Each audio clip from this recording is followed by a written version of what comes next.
have to look upwards to see the gleaming new face of Vietnam. But it's right here, at street level, where the real future of this country can be found. In its people, the young and restless urbanites of Vietnam. With a highly literate population, half of whom are under the age of 30, Vietnam seems to have what rapidly aging Japan and China can only dream of: the picture-perfect engine of economic growth. But beyond the numbers, profound social and cultural changes are taking place. And nowhere is this more evident than in socialist Vietnam's new and emerging young middle class.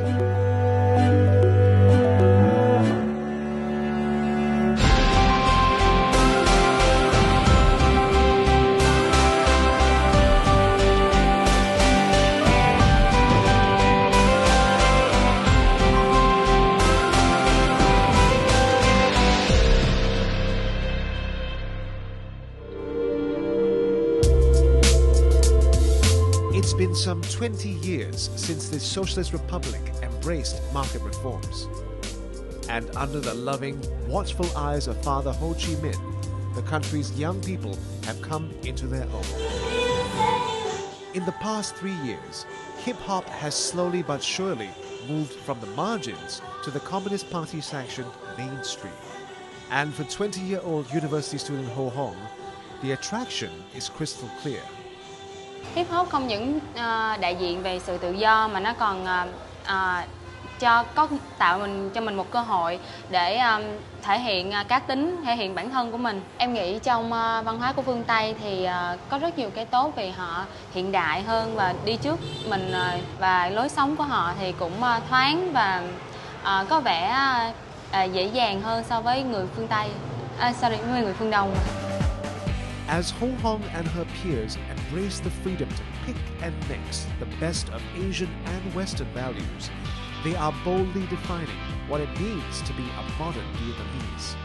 Em tự tin là Việt Nam sẽ phát triển ạ. Vì em thấy giới trẻ hiện nay rất là năng động và tự tin ạ. While Ho Hong's transparent pride in Vietnam's nation-building project is heartening, there is a growing concern that rapid economic and social development may weaken the resilience of the people's cultural identity, an identity centered around the concept of social responsibility. Nó cũng có những cái mặt trái của nó, đó là tức là có thể người ta không có nghĩ đến nhiều người khác hơn là trước đây, người ta nghĩ đến cá nhân nhiều hơn. Thì đây cũng là một cái hạn chế của cái kinh tế thị trường. Đây thì chúng tôi thấy là cái việc giàu có là cái việc mong muốn của tất cả mọi người, nhưng mà riêng đối với xã hội chúng tôi thì tầng lớp trẻ bây giờ là có cái ham muốn giàu có nhiều nhất. 30-year-old law graduate Phong An now enjoys an affluent lifestyle. Even so, she does not like the concept of being middle or upper middle class, considering herself instead a member of the new generation.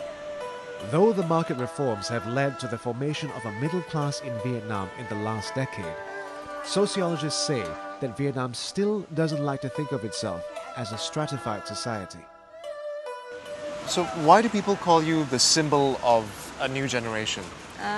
Because I was born in 1980, so until now I can see the difference between two periods of time. Last time is a very tough time of Vietnam, and now the life is much better.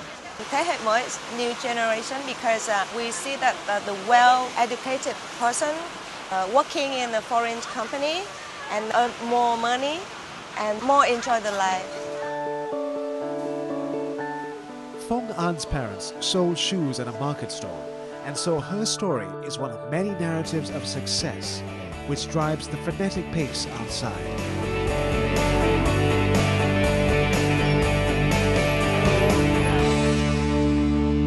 So this is a really, really nice car. Is there any reason that you picked a Lexus?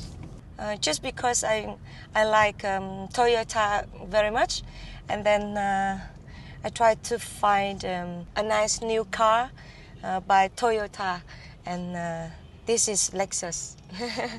How do people react when they see you with this car?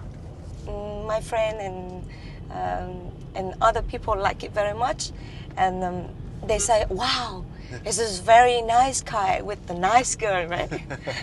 Does it make you feel good when they have that kind of reaction? Yeah, I feel it's very good, and I'm proud of it.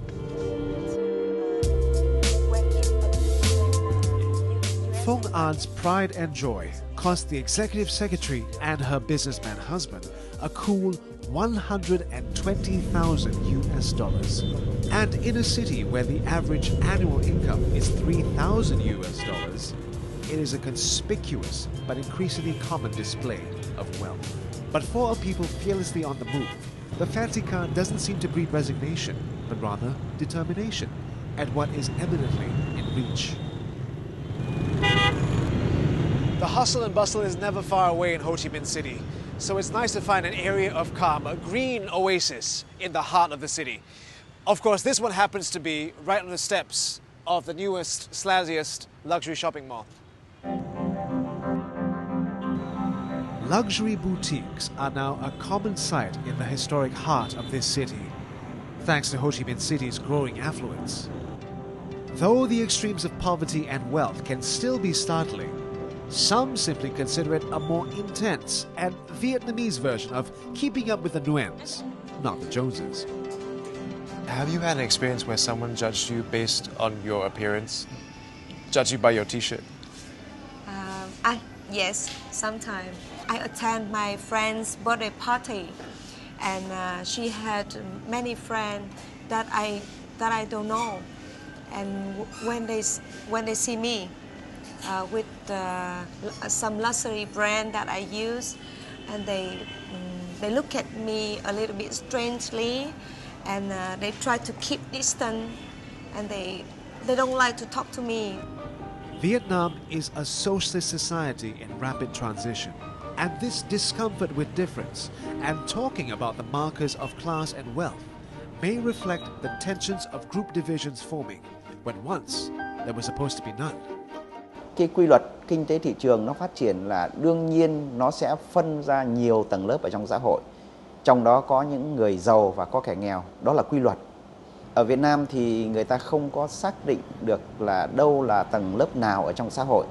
Nhưng mà cái tầng lớp ấy thì người ta có thể để ý đến nhiều hơn. Cụ thể là gì? So, these young professionals may not want to be called middle class, but they would like you to know that they belong to the same group. It's complicated.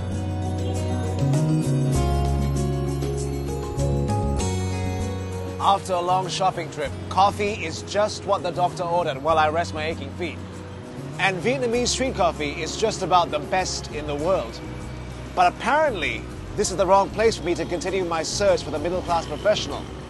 So we'll keep looking, but only after I finish this.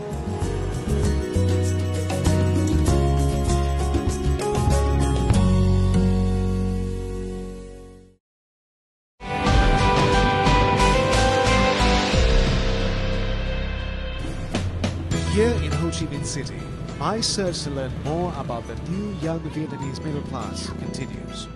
Why do they matter? Because for a rapidly developing Vietnam, they bear the weight of high expectations. Not just to be savvy consumers, but gung-ho entrepreneurs, IT engineers, game designers, and outsourcing managers. And that's just for starters. And so, my quest takes me across town to seek out the best coffee? With a mind-boggling 1,000 coffee shops in Ho Chi Minh City alone, my guide to coffee shop culture is trendy 24-year-old Vo Kok Dai. There are 1,000 coffee shops in Saigon. What kind of people come to this coffee shop? This kind of coffee shop is for white-collar workers like teachers, doctors, lawyers, employees. The workers, they can enjoy the coffee shop along the street. Also, we have coffee shop for teenagers, coffee shop for couples, coffee shop for students, a lot of coffee shop. Is there a fear then that if you and your friends go to a street side coffee stall, that people will mistake you for workers? No, I don't think so. The way you dress on the show you who you are, and how you talk and behave on social who you are. And you know how to follow the rules and regulations in some places. So, group identity is seen in following explicit rules and regulations, like stopping at the lights, for instance. Or unspoken rules like speaking quietly in a fancy coffee shop, where talking or laughing loudly might mark you as someone who might not quite belong. Việt Nam chúng tôi có cái câu là khi mà phú quý thì sinh ra lễ nghĩa, cái lịch sự, cái văn minh và nó phù hợp với cái xã hội hiện đại, và chứ nó không phải là thể hiện là theo những cái người mà không có cái trình độ văn hóa. It's hard work to maintain a middle class identity. Apart from proper manners, dressing, speech, and appropriate coffee drinking habits, there seems to be one more all-important criteria: working in a foreign company.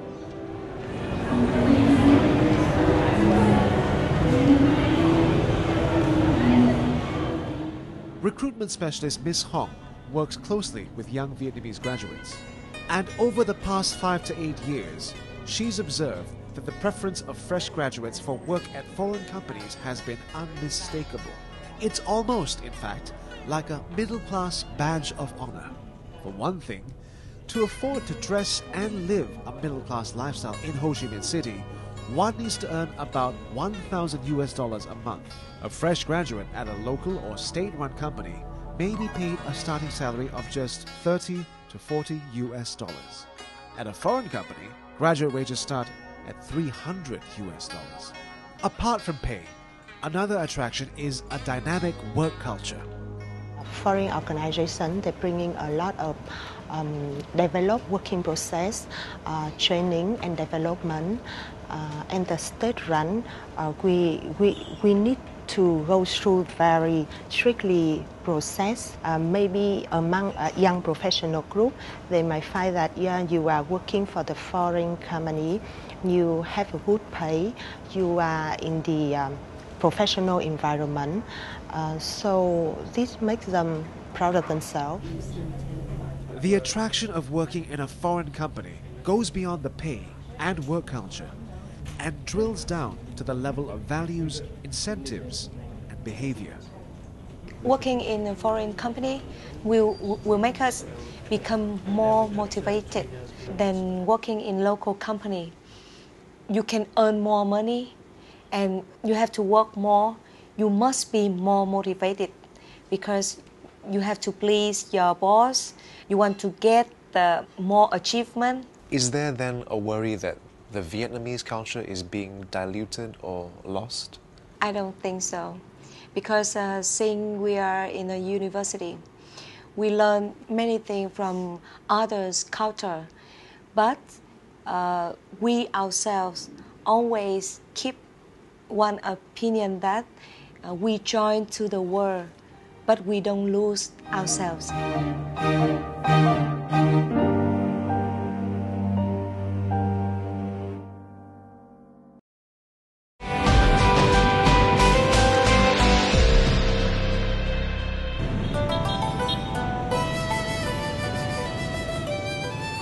It's 5 p.m. here in Ho Chi Minh City, and in many other places that would be the end of a long workday. But the day hasn't ended yet for the people of Ho Chi Minh. Many people here attend classes after work or school, mostly to learn management skills or to pick up English. In fact, I've been told that on this street corner, there are 5 English schools. One thing that strikes me about the young people in Vietnam is the constant desire to improve oneself. It's like they're constantly in motion. Koc Dai's workday begins at 7 a.m. and ends at 9 p.m. Part and parcel of being an English teacher at a language center. Most of the students at this school are white-collar workers, lawyers, accountants, and managers. And in this country obsessed with self-improvement, it's not just adults who are flocking to language centers. 9 out of 10 of the young students that Koc Dai meets, in and out of the classroom, tell him that they are learning English so they can join a foreign company.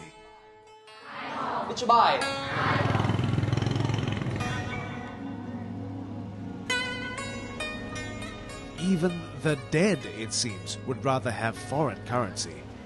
At least when it comes to annual Taoist rituals where burnt offerings are made to relatives who are deceased. In recent years, the local preference for American paper money means that unburned notes can often be found floating around the roadsides. This speaks to an embrace of the foreign, not just currency in markets, but also global media-driven internet culture. And this could sometimes complicate the single-minded pursuit of economic progress. For university students today, access to information on the internet is absolutely crucial and taken for granted. Back in the early 2000s, the increased censorship which accompanied the heady growth in internet usage reflected Vietnam's ambivalence about fully opening the information superhighway to its citizens. Now, it's a different sort of impulse that Vietnam's tried to control over the internet, one that could hijack their young people's academic potential. It was with such keen focus and careful control that Vietnam was crowned champion at the Asian World Cyber Games 2010, trumping traditional powerhouses China and Korea. Internet and game shops are now such a common sight in Ho Chi Minh City that it's hard to believe that online gaming only made an appearance in Vietnam in 2003, as internet access in the country became more widely available. With some 12 million gamers, Vietnam now has the highest number of gamers in Southeast Asia. In 2008 and 2009, alarm bells began to sound as complaints of online game addiction and related petty offences among the young began to surface, and the government decided they could not stay on the sidelines. As a result of the increasing restrictions placed on online games in Vietnam, the gaming industry here has really suffered. For example, there used to be 10 game shops just here on this street alone. In the past year, most have closed down, and this one has even sold off all its computers. Before regulations in mid-2010, that, among other things, required internet game shops to close by 10 p.m. Many shops like these would stay open till the wee hours, young faces transfixed on glowing computer screens. For a society determined to remain on the fast track, the prospect that its young people might choose gaming over their studies cannot be ignored. IT professional Mr. Han has had a front row view of the explosive growth of gaming in Vietnam. As a student, he saw many friends choose gaming over their studies. Mr. Han now works in the game industry, and he knows the extreme examples painted in the media to be real. Mình cũng từng chứng kiến những người phải nhập viện điều trị trong một thời gian khá là dài vì họ không ăn không uống và họ chơi game từ ngày này sang ngày khác. Theo mình thấy thì như người bạn của mình làm chung với công ty mình thì họ đổ vào game số tiền họ có thể đổ vào trong game đó trong vòng khoảng 1 tháng bằng một lương 1 năm. Ở Việt Nam vấn đề game online trở thành nghiêm trọng là vì Việt Nam là một nước có nền công nghiệp game còn non trẻ.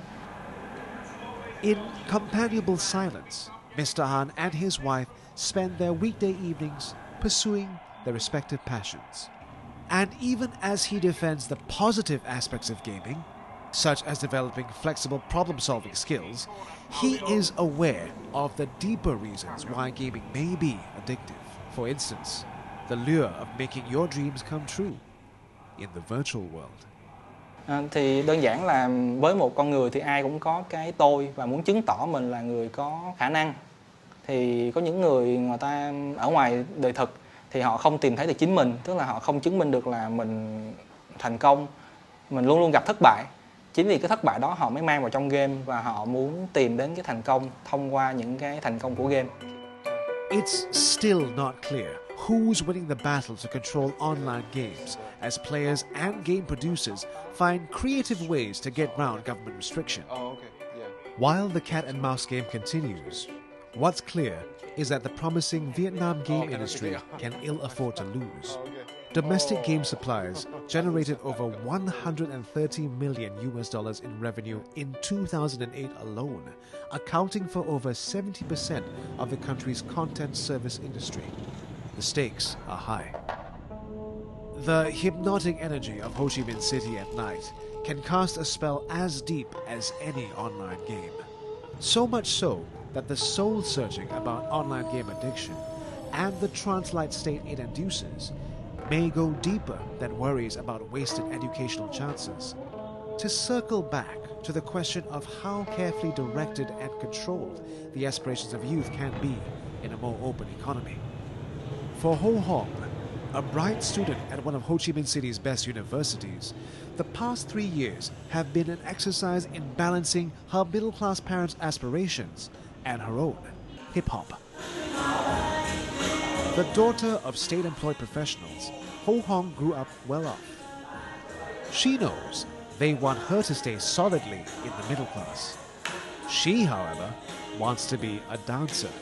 Bố em thì nên nói là nên làm công ty ở trong nước. Vậy sau này thì công việc rất là nhàn hạ, sau này cũng có lương hưu ổn định nữa.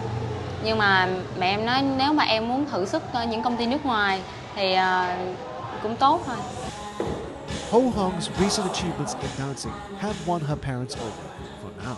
Historically, Vietnamese families are very tight-knit, and parents' views on children's career paths tend to be very influential. But she is single-minded on deciding her own career path. Chứ không muốn là bố mẹ em hướng em là phải học như vậy, xong rồi ra tốt nghiệp trường đó rồi làm công việc mà bố em đã chọn sẵn. How are your values or ways of thinking different from your parents' generation? Is your definition of the good life different? Đối với bố mẹ em á, một cuộc sống tốt á, là phải có nhà đẹp, rồi tiền lương kha khá. Còn đối với em á, thì em không cần nhà đẹp lắm, cũng không cần mức lương khá, mà em chỉ cần vừa đủ và mình có cuộc sống tinh thần vui vẻ. If the challenge of the last 20 years was for Vietnam to develop at warp speed, it can be justifiably proud of its accomplishments. But the battle ahead will be for the hearts and minds of its young generation. It's been more than 20 years since market reforms were introduced in Vietnam.